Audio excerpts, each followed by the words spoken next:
26/11 मुंबई हमले के मास्टरमाइंड तहव्वुर राणा भारत आ गया है। उससे एनआईए की टीम पूछताछ कर रही है। आज उसकी कुछ तस्वीरें भी सामने आई जिनमें वो जंजीरों से बंधा हुआ दिखाई दिया। राणा को एनआईए की स्पेशल कोर्ट में पेश किया गया था, जहां से उसे 18 दिन के रिमांड पर एनआईए को सौंप दिया गया है। एनआईए ने तहव्वुर राणा की रिमांड को लेकर एक पत्र जारी किया है, जिसमें जांच एजेंसी ने कहा कि तहव्वुर राणा से इस साजिश का राज उगलवाने के लिए पूरे 18 दिनों तक पूछताछ की जाएगी। इस दौरान राणा से पूछा जाएगा कि उसने हमले को अंजाम देने में किस तरह से अहम भूमिका निभाई। आपको बता दें कि 2008 में हुए हमले में 166 लोग मारे गए थे और 238 लोग गंभीर रूप से घायल हो गए थे। अब सवाल यह भी है कि जिस तरह भारत सरकार तहव्वुर राणा को भारत प्रत्यर्पण करवाने में कामयाब रही, क्या उसी तरह अंडरवर्ल्ड डॉन दाऊद इब्राहिम और हाफिज सईद को भारत लाया जा सकता है? दाऊद इब्राहिम भारत में कई मामलों में आरोपी है। कहा जाता है कि वो पाकिस्तान में कहीं छिपा बैठा है। ऐसे में आइए जानते हैं कि दाऊद इब्राहिम और हाफिज सईद को भारत लाने और उस पर केस चलाने में क्या चुनौतियां हैं। दाऊद जिंदा भी है या नहीं? सबसे पहली बात तो यह है कि अंडरवर्ल्ड डॉन दाऊद इब्राहिम के बारे में कोई जानकारी उपलब्ध नहीं है। कई बार ऐसी खबरें सामने आ चुकी है कि दाऊद की मौत हो चुकी है। 2023 में भी उसे जहर दिए जाने की खबरें सामने आई थी। हालांकि इन खबरों की कभी पुष्टि नहीं हुई।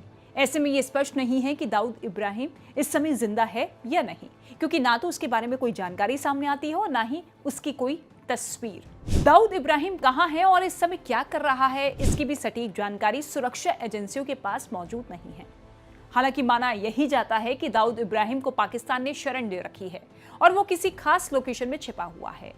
हालांकि पाकिस्तान की सरकार ने कभी ये माना ही नहीं कि दाऊद इब्राहिम उसकी सरजमी पर है। पाकिस्तान ये जानता है कि दाऊद इब्राहिम अगर उसकी धरती पर पकड़ा जाता है तो अंतर्राष्ट्रीय स्तर पर उसकी किरकिरी होगी। कुछ साल पहले भारत के राष्ट्रीय सुरक्षा सलाहकार अजीत डोभाल ने एक मीडिया हाउस को दिए इंटरव्यू में कहा था कि भारत को जानकारी है कि दाऊद पाकिस्तान में रहता है, लेकिन वहां की सरकार ने उसे सुरक्षा दे रखी है। अगर कोई राज्य दूसरे राज्य के खिलाफ किसी को प्रोटेक्शन देता है तो उस पर कार्रवाई करना आसान नहीं होता। हालांकि डोभाल ने यह भी कहा था कि दाऊद पाकिस्तान में जिन ठिकानों पर पहले रहता था अब वहां नहीं है। अब वो अपने ठिकाने बदलते रहता है। दाऊद इब्राहिम के प्रत्यर्पण में सबसे बड़ी बाधा यह भी है कि भारत और पाकिस्तान के बीच कोई प्रत्यर्पण संधि नहीं है।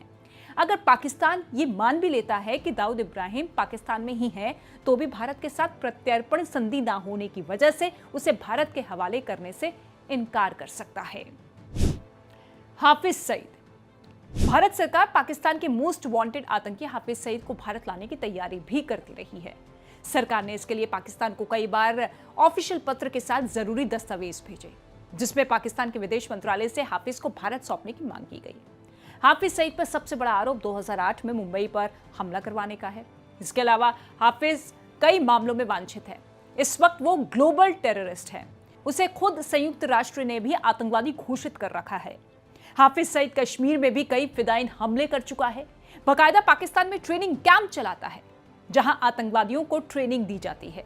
लेकिन जब जब भारत ने लश्कर-ए-तैयबा के संस्थापक हाफिज सईद के प्रत्यर्पण की मांग की, तब तक पाकिस्तान ने दोनों देशों के बीच द्विपक्षीय प्रत्यर्पण संधि ना होने का हवाला दिया और हाफिज को कई सालों से अपने देश में पालता पोसता रहा।